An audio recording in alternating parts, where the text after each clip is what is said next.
রামিসা ধর্ষণ ও হত্যা মামলার রায় আজ। বিস্তারিত জানাতে ঢাকা মহানগর দায়রা জজ আদালতে আছেন সহকর্মী আসিফ মোহাম্মদ সিয়াম। সরাসরি যাচ্ছি তার কাছে। সিয়াম,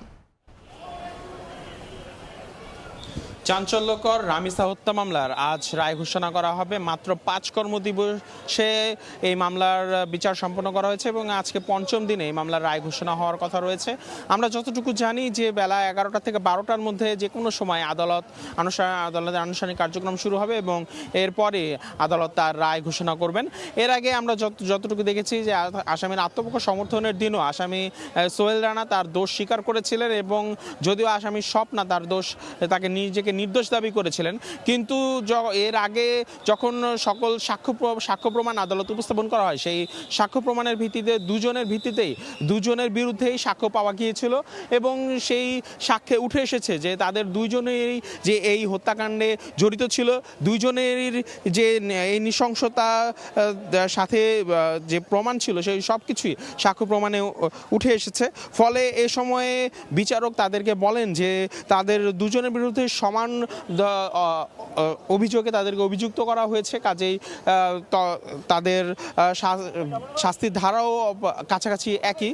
তো তখন যদিও সোহেল রানা নিজেকে দোষ স্বীকার করেছিলেন, কিন্তু স্বপ্না নিজেকে নির্দোষ দাবি করেন। তবে রাষ্ট্রপক্ষের আইনজীবী যতটুকু জানিয়েছেন যে তারা সেদিন যুক্তিতর্ক উপস্থাপনের দিন দুই আসামিরই সর্বোচ্চ সাজা অর্থাৎ মৃত্যুদণ্ডর আবেদন করেন, কারণ ওই মুহূর্তে রাষ্ট্রপক্ষের আইনজীবী বলেন যে যদি স্বপ্না সেই মুহূর্তে কোনোভাবে সেই অপরাধ প্রতিরোধ করার চেষ্টা করতো তাহলে হয়তোবা এই অপরাধটি ঘটতো না, অথবা অপরাধটি ঘটলেও অপরাধটি এত নৃশংস পর্যায়ে যেতে পারতো না। তো আমরা দেখতে পাচ্ছি যে আসামিদেরকে এই মুহূর্তে কারাগার থেকে নিয়ে আসা হয়েছে এবং তাদেরকে আদালতে আনা হয়েছে, তাদেরকে আদালতের গারদখানায় আপাতত রাখা হবে। এরপরে যখন বিচারিক কার্যক্রম শুরু হওয়ার সময় হবে তখন বিচারকের আদেশে তাদেরকে এজলাসে নেওয়া হবে।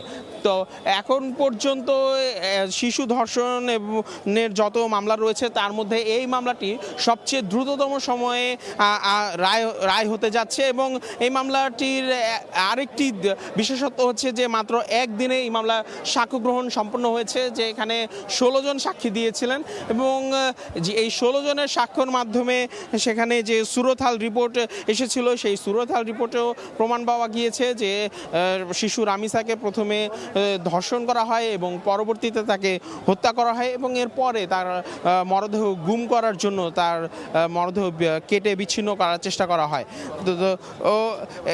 এর পরে আজ আমরা ধারণা করতে পারছি যে আর কিছুক্ষণ পরেই রায় ঘোষণা করা হবে এবং সেই রায়ের মাধ্যমে আদালত তার যেই বিচার এবং তার এই অপরাধের বিষয়ে তার যেই পর্যবেক্ষণ সেই পর্যবেক্ষণের বিষয়ে তিনি জানাবেন। তো আমার কাছে এখন পর্যন্ত এই ছিল সর্বশেষ।